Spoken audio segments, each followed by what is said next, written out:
loss is really a strategic blow to the Iranian regime because Khamenei had built the regime around him.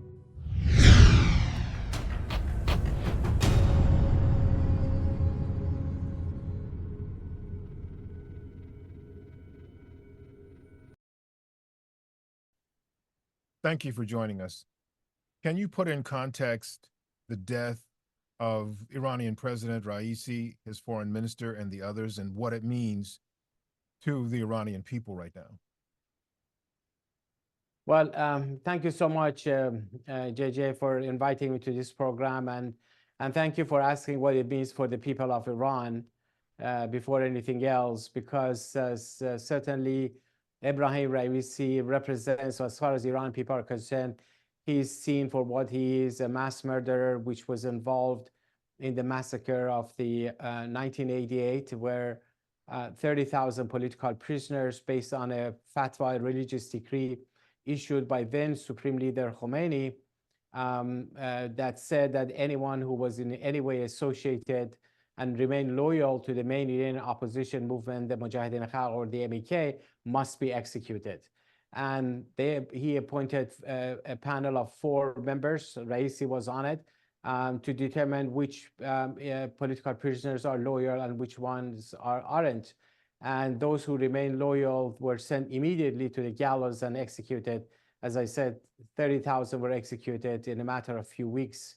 But that wasn't the only crime that he was involved. You know, from day on, early on, he was only 19 years old. After the revolution, he was appointed as the prosecutor of the city of Karaj, which is the fourth most populated city in Iran. Then he became the deputy prosecutor of Tehran, and then became the prosecutor of Tehran. Then he was appointed at the top of a foundation in Iran that funneled a lot of money to Revolutionary Guards in the region.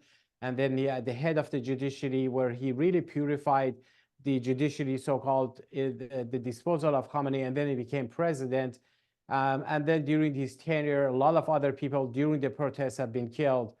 So he is certainly, his demise, his death means a lot to the people of Iran. That explains why the people were so jubilant.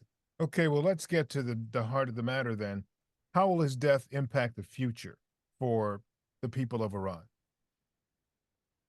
Well, the way it's going to impact, I think we have to first understand exactly the role he played, and as a result, so we can see what the loss would do. I think you did a pretty good job of explaining his, what he'd done, and I kind of want to take advantage of your knowledge on looking ahead. What does your organization plan to do? What are you hearing from people on the ground there about their thoughts about the future? Well, first of all, his loss is really a strategic blow to the Iranian regime because Khamenei had built the regime around him over the past 4 or 5 years, particularly. And it was Raisi that enabled Khamenei to purge a lot of the insiders of the regime and bring in the most loyal elements within the regime, and putting everything at the disposal of Revolutionary Guards, enabling the regime to do a lot of suppression of the protests and everything. So when he's removed from the scene, that changes the whole equation of the regime itself. To begin with, Khamenei has to reshuffle everything and figure out how to reorganize everything, starting from scratch. That's a big thing. And I'm not sure if there's anybody in the country that would have this level of stature for the regime that Raisi had played. That's number one. Second, his job was to prevent the resurgence of the uprisings in Iran, which, he failed actually in that, because only 1 year after he became president in 2022, there were major protests. The biggest one, over 200 cities were engulfed in that. But he relied heavily on the executions. There have been more executions this year. The rate has been higher than all the other previous years. And then he was behind the funding and supporting the groups in the region.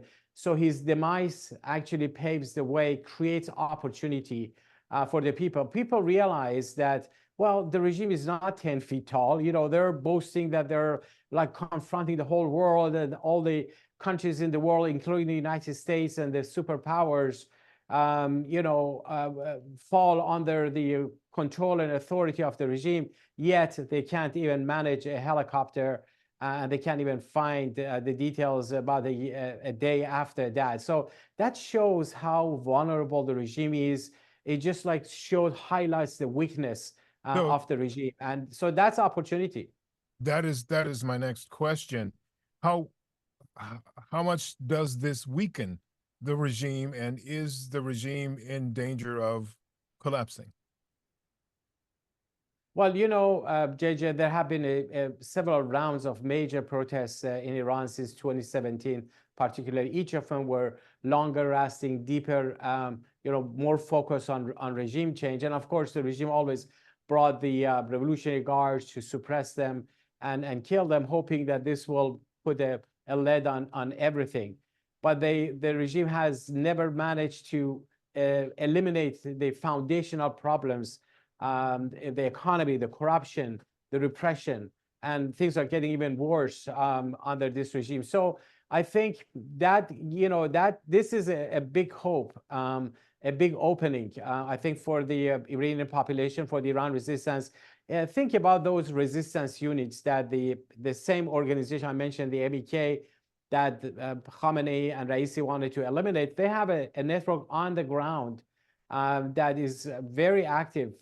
Almost every day, they're carrying out activities, operations, trying to undermine this aura of power of the regime and showing the vulnerability. So I think with this demise, they will get a lot more empowered.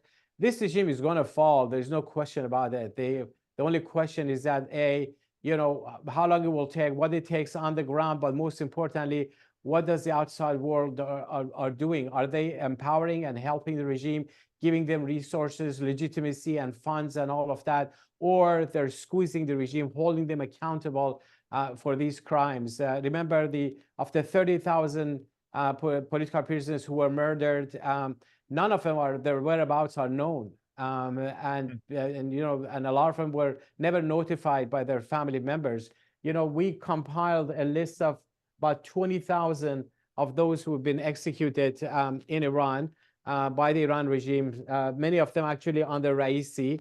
But not even a single person involved in those killings have ever been held accountable. Think about it, how ironic it is. That's what we need to see change here. Yeah. So in the few moments that we have left, I want to ask you, one of the things that you can argue here is, if this death does back the regime into a corner, or at least puts them on their guard and concerns them to the degree that they might feel like they're up against the wall. We now know that they have recently acquired the ability to make nuclear weapons. So how is that going to play against this possibly weakened government and possibly threatened government? What will they do? How far will they go? Well, no matter what, the regime is weakened already, and they're going to be weakened. The question is like which path they're going to take in order to maintain power. Honestly, the regime basically has two options.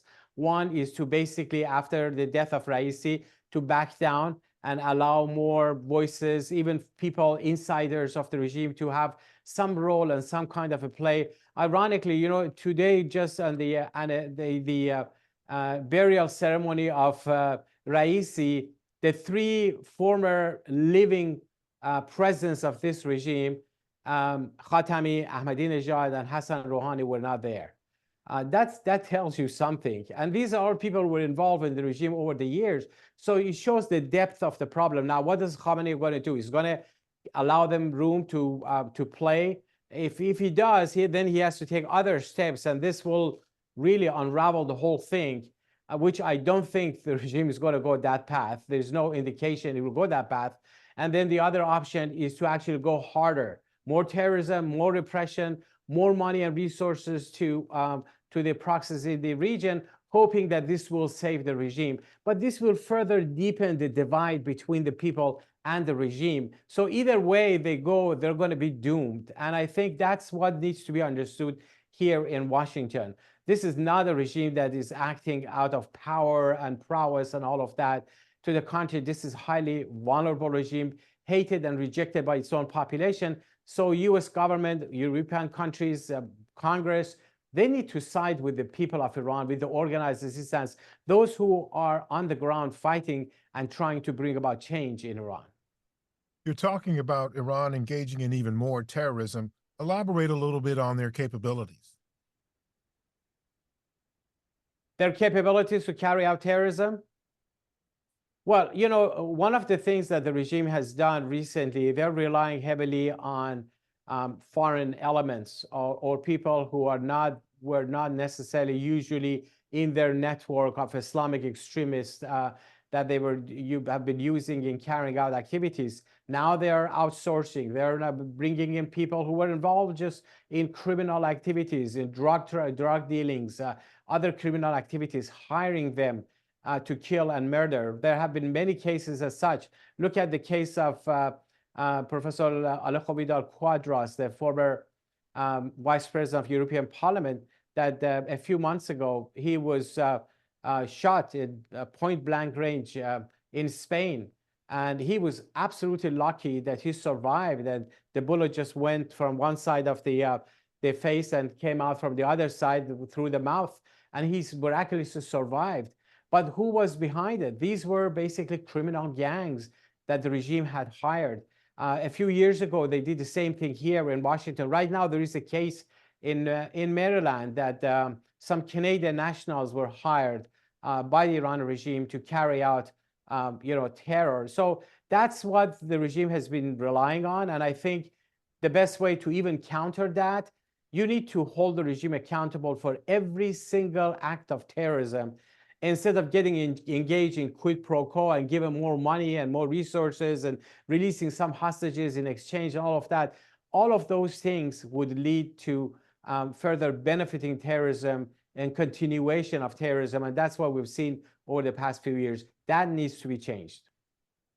And one more thing about this terrorism problem, they, not just inside Iran and in the US, et cetera, but all over the region have had their fingerprints on terrorist activities.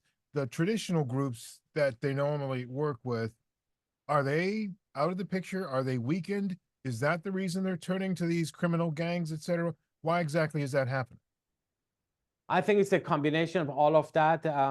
They're running out of resources in order to use their own diehard supporters in doing that. Second, in so many cases, their agents were caught, their diplomats was caught. In the case of the 2018 plot to bomb the huge gathering of 100,000 people in Paris of the NCRI, where Mrs. Rajiv and so many Americans were there, it was uncovered, and the diplomat of the Iran regime was convicted, sentenced to 20 years imprisonment by the Belgian government. And only a few years after that, before he finishes the term, he was returned to Iran. So the regime, feels, okay, now let's bring in some new elements, while maintaining all the other activities, just figuring out how they're going to play with it. But the fact is that they're more reliant on terrorism now than they were before. The weaker they get, the more they're going to step up their terror and warmongering in the region. That explains why, the things happening since October 7. Why now? Why, all of those elements, play into it.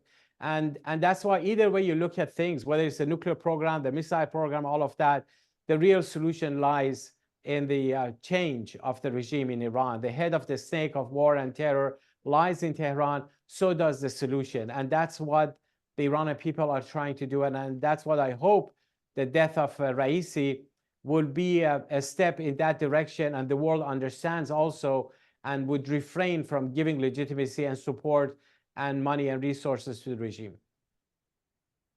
Alireza Jafarzadeh, thank you very much. We appreciate your insight and your time.